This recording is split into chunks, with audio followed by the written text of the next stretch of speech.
होने वाले उपचुनाव को लेकर सियासी हलचल तेज हो गई है। बीजेपी, सपा, कांग्रेस समेत तमाम दलों ने चुनाव की तैयारियां शुरू कर दी है। अगली जातियों की पार्टी कही जाने वाली बीजेपी इस बार कोई कोर कसोर नहीं छोड़ना चाहती है।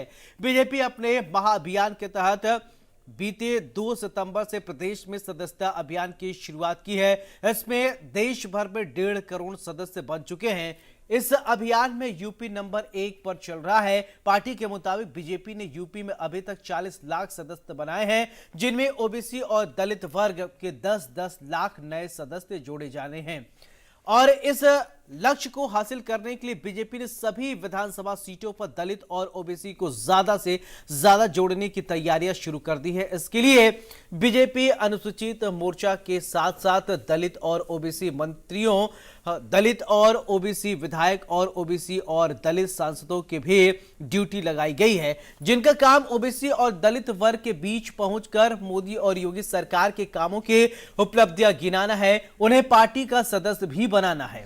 और यही नहीं, बीजेपी ने 5 लाख मुसलमानों को भी इस अभियान के तहत जोड़ने की तैयारी की है। तो वहीं विपक्ष समाजवादी पार्टी, बहुजन समाज पार्टी और कांग्रेस पूरी ताकत के साथ उपचुनाव की तैयारियों में जुट गई हैं। सपा मुख्यालय में अखिलेश यादव की ओर से बरेली और कानपुर मंडल के नेताओं संग बैठक कर दलित मुस्लिम गठजोड़ की रणनीति के साथ जंग जीतने पर मंथन हो रहा है। सपा को रणनीतिकारों को लग रहा है कि अगर उपचुनाव में फिर पीडीए फार्मूला चला तो फिर पार्टी का जनाधार बढ़ सकता है। बहरहाल ग्राउंड जीरो पर बीजेपी की सदस्यता अभियान के आगे विपक्ष कहीं न कहीं परेशान नजर आ रहा है। आज इसी मुद्दे पर करेंगे मेहमानों से चर्चा। हमारे साथ मेहमानों के खास पैनल जुड़ेगा। उससे पहले हम आपको रिपोर्ट दिखाएंगे, लेकिन आपको बता दें कि लगातार अब अभियान जो चल रहा है उसको लेकर तैयारियां जोरों पर चल रही हैं।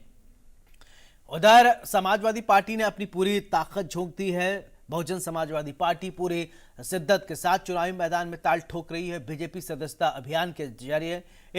अब इससे पहले आपको याद होगा 2024 का लोकसभा चुनाव में अखिलेश यादव ने पीडीए का फार्मूला अपनाया। पीडीए का फार्मूला कारगर साबित हुआ। अब बीजेपी भी दलित और ओबीसी को इस बार लुभाने की पूरी कोशिश कर रही है। सदस्यता अभियान के तहत जोड़ने की पूरी कवायद चल रही है।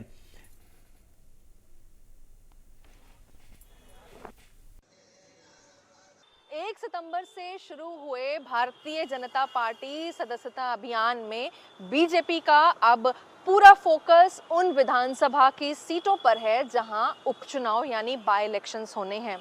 किस तरीके से घर घर तक पहुंचना है, बीजेपी उसके अलग अलग प्लान तैयार कर रही है।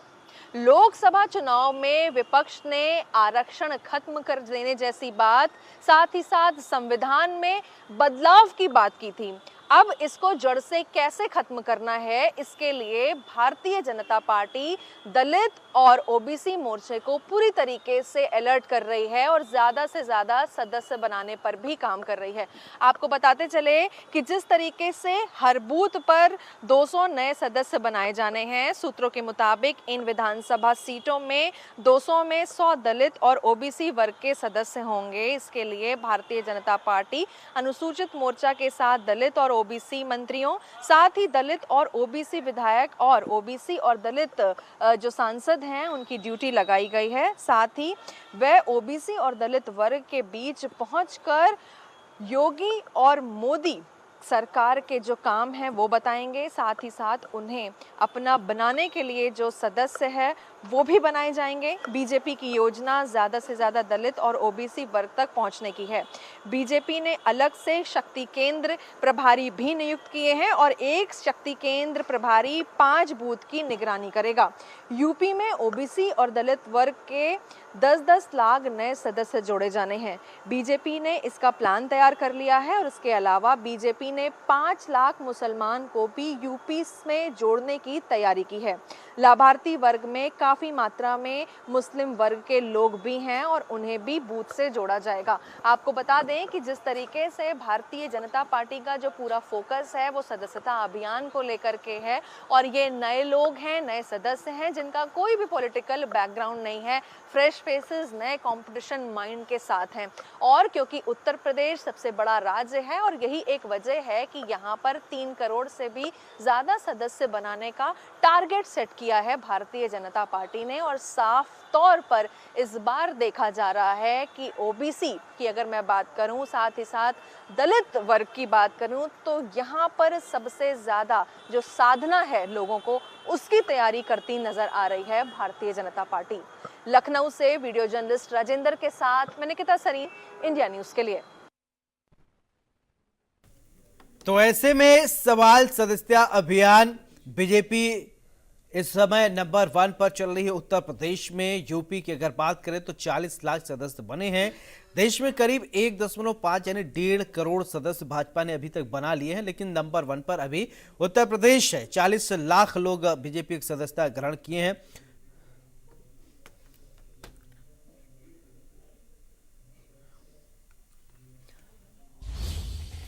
चलिए चर्चा की शुरुआत करें, उससे पहले हमारे साथ एक खास पैनल जुड़ रहा है। सबसे पहले परिचय, फिर इसके बाद चर्चा की शुरुआत करते हैं।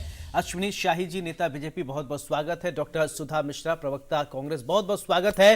पूजा मिश्रा, प्रवक्ता समाजवादी पार्टी, बहुत बहुत स्वागत है। पूजा जी। राजेश मौर्य, राजनीतिक विश्लेषक हैं, बहुत बहुत स्वागत है। चर्चा की शुरुआत राजेश जी मैं आपसे ही करना चाहता हूं।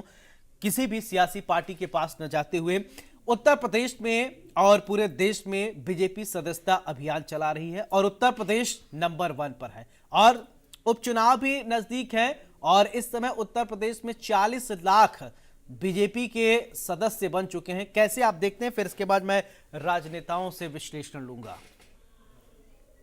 पहली बात तो ये है कि ये जो सदस्यता अभियान है निश्चित तौर पर एक पॉजिटिव संकेत है आम मतदाताओं तक पहुंचने के लिए, और ये प्रयास होने भी चाहिए। लेकिन इसमें एक सवाल उठता है कि क्या जो सदस्य बनाए जा रहे हैं और जो लक्ष्य भी आपने बताया कि बूथ पर 100 दलित और 100 ओबीसी को हर बूथ से जोड़ने की कोशिश हो रही है और भी नए मतदाताओं की, तो पहले भी भारतीय जनता पार्टी का एक बड़ा वर्ग रहा है जो उसके साथ खड़ा रहा है, जिसकी वजह से भाजपा लगातार लंबे समय से चाहे केंद्र हो या उत्तर प्रदेश में हो, लंबे समय से काबिज है और प्रभावी भूमिका में रही है। पीछे जो लोकसभा चुनाव है, जो पीडीए का गणित आया, उसकी वजह से जो ओबीसी और दलित छिटका है, क्या वास्तव में जो सदस्यता अभियान में उस वर्ग को जोड़ पाएगी भाजपा? मुख्य प्रश्न ये है। दूसरी बात यह है कि क्या जो पहले भरोसा भाजपा के प्रति था वो वर्तमान में भरोसा रह पाएगा? ये भी एक बड़ा सवाल है। और जिस तरीके से 69,000 शिक्षक भर्ती मामले सुप्रीम कोर्ट ने रोक लगाई और जिस तरीके से हाई कोर्ट का ऑर्डर आया था, माननीय योगी जी ने स्पष्ट रूप से ये कहा जी, लेकिन कहीं ना कहीं जो हीला हवाली हुई, थोड़ा सा तेजी से एक्शन होने की बात हुई, उसमें कमी दिखाई पड़ी। और जो 69,000 शिक्षक भर्ती के पीड़ित लोग थे, उन लोगों ने अलग अलग मंत्रियों के यहाँ धरने प्रदर्शन किए। तो ये भी जो है एक बड़ी बाधा है भारतीय जनता पार्टी के रास्ते में। चलिए, आपका जो कंसर्न था, ठीक है राजेश जी, आपने बता दिया, ठीक है, आपका जो कंसर्न था वो बता दिया, ठीक है। पूजा मिश्रा जी, ठीक है, फोकस करना होगा। ठीक है सर। पूजा मिश्रा जी, मेरा सवाल आपसे कि पीडीए फार्मूला लेकर आप लोकसभा चुनाव में आए, अच्छा रिस्पांस रहा, अब वही पीडीए फार्मूला कहीं न कहीं भारतीय जनता पार्टी भी अपना रही है और बीजेपी का सदस्यता अभियान भी चल रहा है, लोगों को अपने तरफ आकर्षित करने की कोशिश कर रहे हैं भारतीय जनता पार्टी के लोग।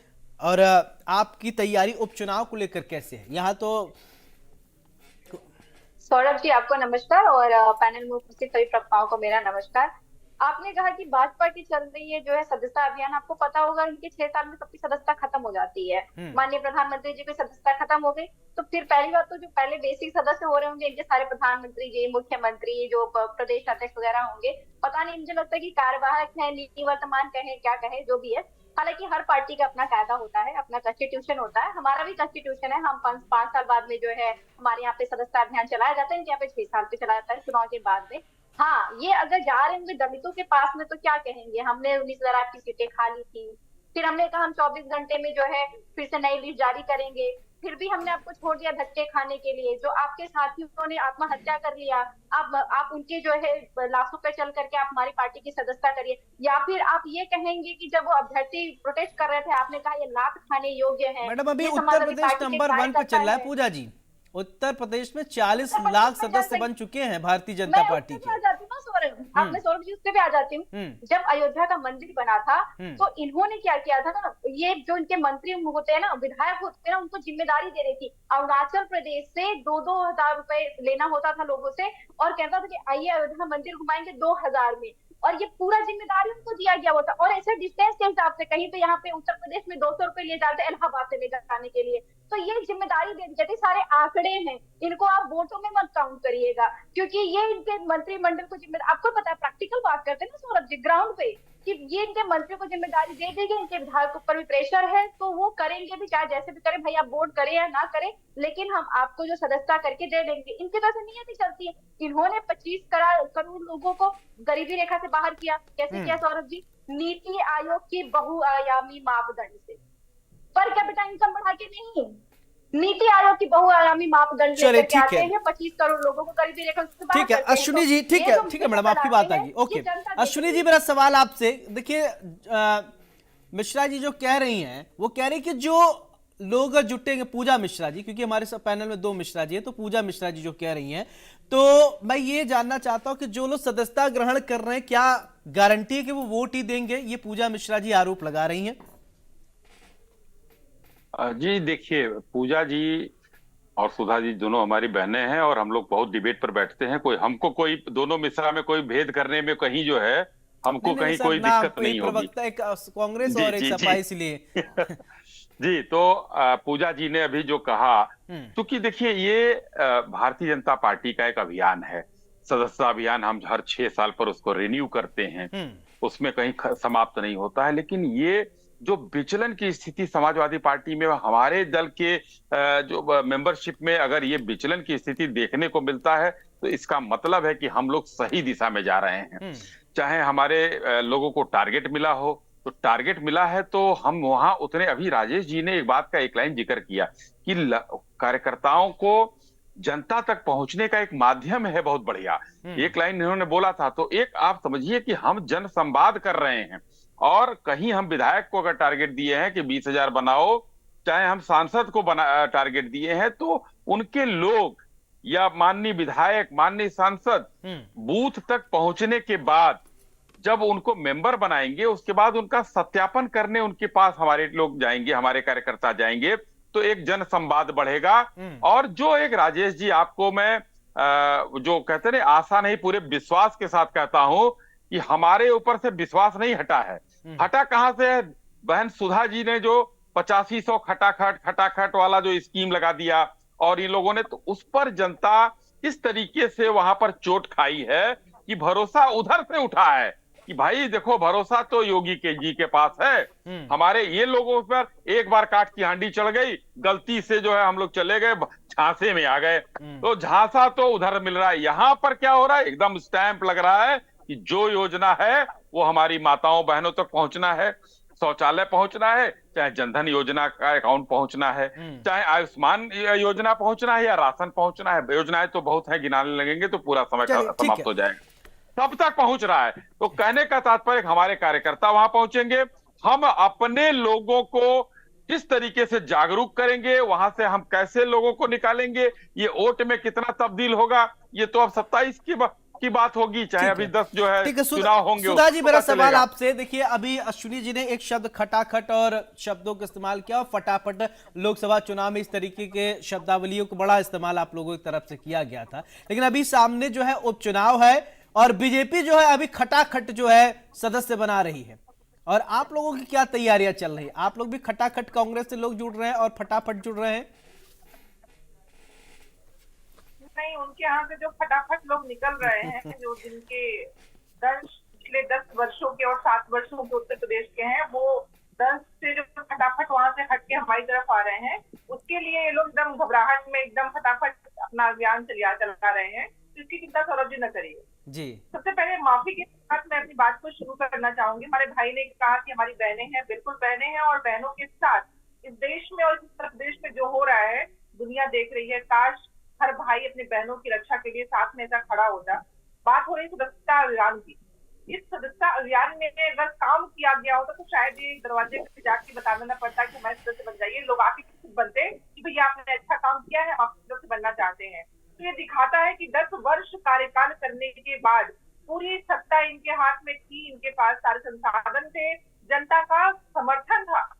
उस समर्थन के बाद सरकार बनी थी, और सरकारों के बाद पूरे देश की 140 करोड़ की जनसंख्या इनके नेतृत्व में इस देश में विकास पथ पर आगे जाना चाहती थी। लेकिन उसके बावजूद इनको अब जोड़ना पड़ रहा है, सीडीए की बात करनी पड़ रही है, अब इनको मुस्लिम की बात करनी पड़ रही है, अब इनको मुस्लिमों की बात करनी पड़ रही है। तो ये दिखाता है सौरभ जी, इन्होंने कार्य नहीं किया। सांसदों को लगाना पड़ रहा है कि सदस्य बनाइए। काश काम कर लिया होता, सदस्यता बनाने की जरूरत ना होती। अगर मेरे फेवर में, मेरे घर वालों के फेवर में, मेरे गांव देहात शहर के फेवर में कोई कार्य करेगा तो अपने आप लोग उससे जुड़ेंगे, जोड़ने की जरूरत नहीं पड़ती है। तीसरी बात सबसे महत्वपूर्ण है सौरभ जी, इसको जानना बहुत जरूरी है।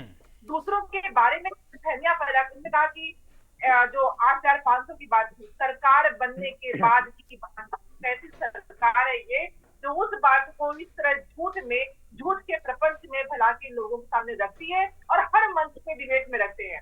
और इनसे कोई प्रश्न नहीं करता, कोई एंकर नहीं पूछता कि आप इस झूठ को, इस अनर्गल बात को क्यों लाते हैं, क्योंकि वो बात सरकार बनने के बाद की गई थी। ये कोई एंकर टोकता भी नहीं है इनको। ये लोग लगातार हर मंच पे हर कोई बोलता है।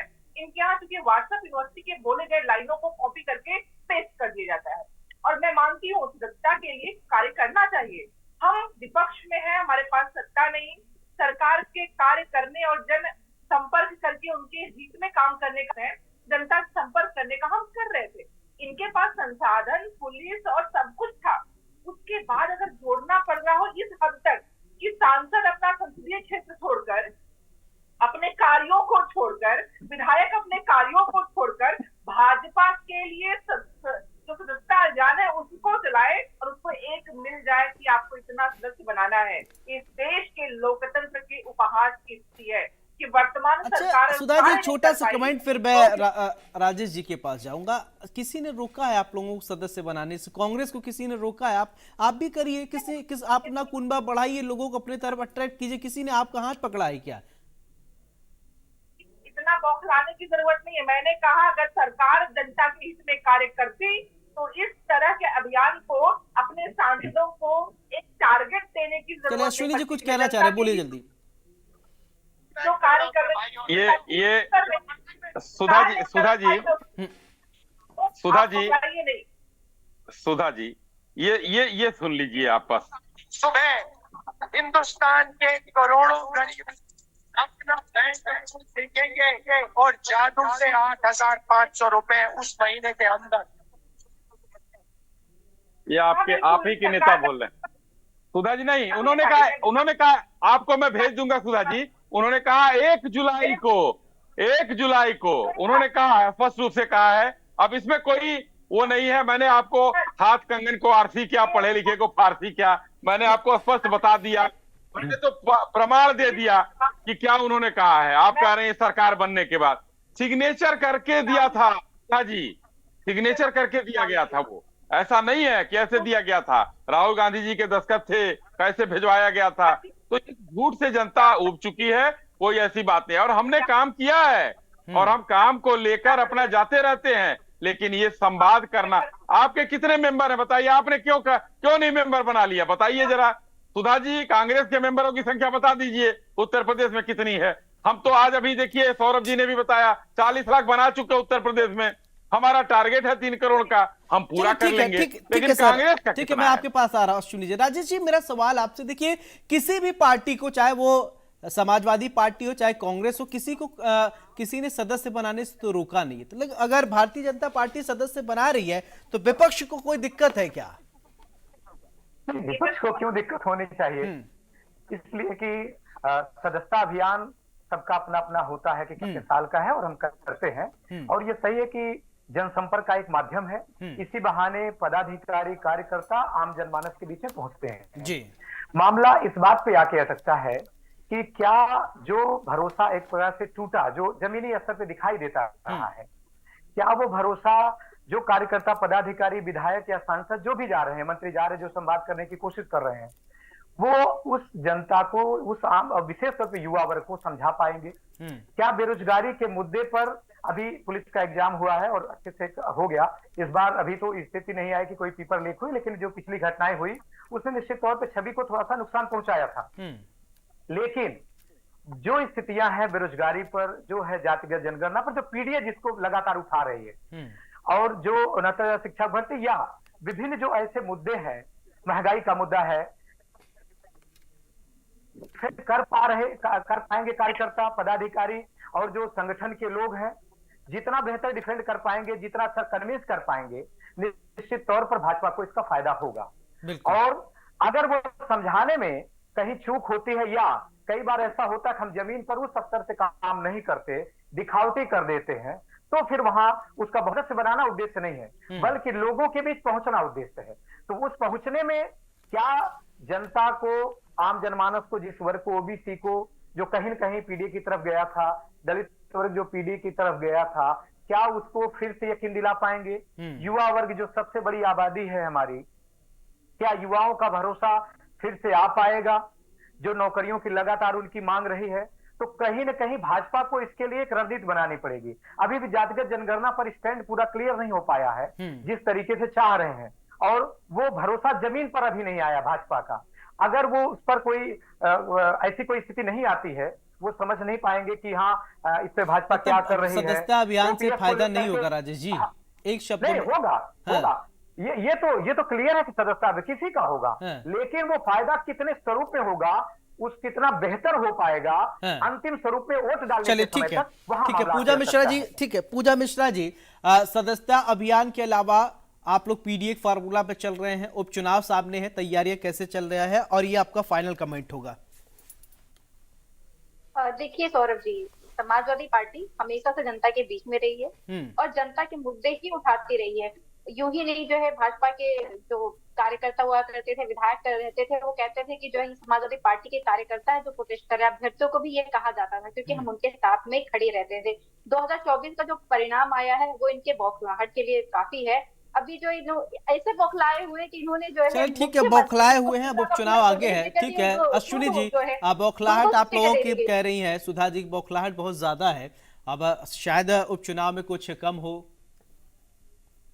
देखिए, इसमें बौखलाहट की कोई बात नहीं है। अब समाजवादी पार्टी वो कौन बौखलाया हुआ है जो हर जगह डाकू में जाति खोजी जा रही है। अभी हमारी बहन सुधा जी ने कहा कि बहनों के साथ एकदम सही बात है। कहा जाकर, कल विपक्ष के नेता गए थे, जो है विधान परिषद में नेता, वो कह रहे हैं कि दोनों सहमति से गए थे।